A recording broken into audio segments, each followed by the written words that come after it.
नमस्कार दोस्तों, मैं आशा फिर से लेके आई हूँ एक रहस्यमय हवेली का बंद दरवाज़ा। उत्तर प्रदेश के एक छोटे से गांव के किनारे सदियों पुरानी एक हवेली खड़ी थी। लोग उसे काली हवेली कहते थे। दिन में भी वहाँ सन्नाटा रहता और रात होते ही कोई उस रास्ते से गुजरने की हिम्मत नहीं करता। गांव के बुजुर्ग कहते थे कि लगभग 100 साल पहले उस हवेली में ठाकुर वीरेंद्र सिंह अपने परिवार के साथ रहते थे। एक रात अचानक पूरे परिवार का रहस्यमय ढंग से गायब हो जाना आज तक एक पहेली बना हुआ है। हवेली के सभी दरवाजे अंदर से बंद मिले, लेकिन किसी का कोई निशान नहीं मिला। गांव वालों का मानना है कि हवेली के सबसे आखिरी कमरे का एक बंद दरवाज़ा कभी नहीं खोलना चाहिए। कहा जाता है कि जो भी उस दरवाजे को खोलने की कोशिश करता उसके साथ कोई ना कोई अनहोनी हो जाती। कई साल बीत गए। एक दिन शहर से इतिहास का छात्र आरव अपने दोस्तों के साथ उस हवेली की सच्चाई जानने पहुंचा। गांव वालों ने बहुत समझाया, लेकिन आरव ने किसी की बात नहीं मानी। जैसे ही वे हवेली के अंदर पहुंचे, चारों तरफ धूल जमी थी। दीवारों पर मकड़ी के जाले लटके रहे थे। अचानक बिना हवा के एक खिड़की जोर से बंद हो गई। सब एक दूसरे को देखने लगे। शायद पुरानी हवेली, आरव ने कहा, लेकिन उसके चेहरे पर भी डर साफ दिखाई दे रहा था। वे धीरे धीरे ऊपर की मंजिल पर पहुंचे। वहां एक लंबा गलियारा था, जिससे आखिरी में वही रहस्यमय दरवाज़ा दिखाई दे रहा था। दरवाजे पर जंग लग पड़ा था और ताला था।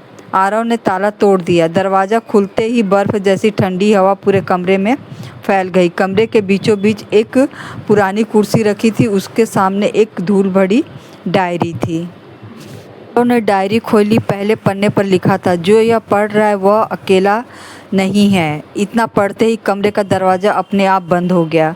सभी घबरा गए। उन्होंने दरवाज़ा खोलने की कोशिश की, लेकिन वह नहीं खुला। अचानक कमरे में किसी के धीमी कदमों की आवाज़ आने लगी, टक टक टक, लेकिन वहाँ कोई दिखाई नहीं दे रहा था। आरव ने कांपते हाथों से डायरी का दूसरा पन्ना खोला। उसमें लिखा था, हमने भी यही गलती की थी। हमें लगा था कि यह सिर्फ एक कहानी है, लेकिन यहाँ कोई दिखाई नहीं दे रहा। आरव ने कांपते हाथों से डायरी का दूसरा पन्ना खोला। उसमें लिखा था, हमने भी यही गलती की। हमें लगा था कि यहाँ सिर्फ एक कहानी है। इतने में कमरे के कोने से एक धीमी हंसी सुनाई दी। आरव ने टॉर्च उस तरफ घुमाई। वहाँ एक पुरानी तस्वीर टंगी थी, लेकिन अब तस्वीर में एक नया चेहरा दिखाई दे रहा था। वह चेहरा आरव का था। उसके दोस्त डर से चीख पड़े। तभी कमरे की सारी मोमबत्तियां अपने आप जल उठी। आरव ने जल्दी से डायरी का आखिरी पन्ना खोला। उस पर लिखा था, बचने का सिर्फ एक तरीका है, पीछे मुड़कर मत देखना। सब लोग भागने लगे। गलियारे में दौड़ते समय उनके पीछे किसी के तेज कदमों की आवाज़ आ रही थी। कोई बार बार फुसफुसा रहा था, रुको, मेरी तरफ देखो। सब ने अपने कान बंद कर लिए।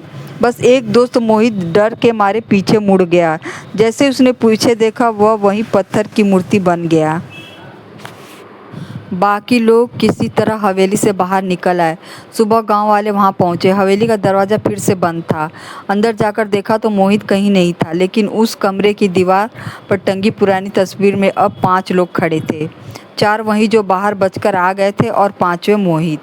आज भी उस गांव के लोग कहते हैं कि अमावस्या की रात अगर कोई उस हवेली के पास आए तो अंदर से किसी की आवाज़ आती है, दरवाज़ा खोलो, मैं अभी भी अंदर फंसा हूँ। लेकिन आज तक किसी ने वह दरवाज़ा दोबारा खोलने की हिम्मत नहीं की।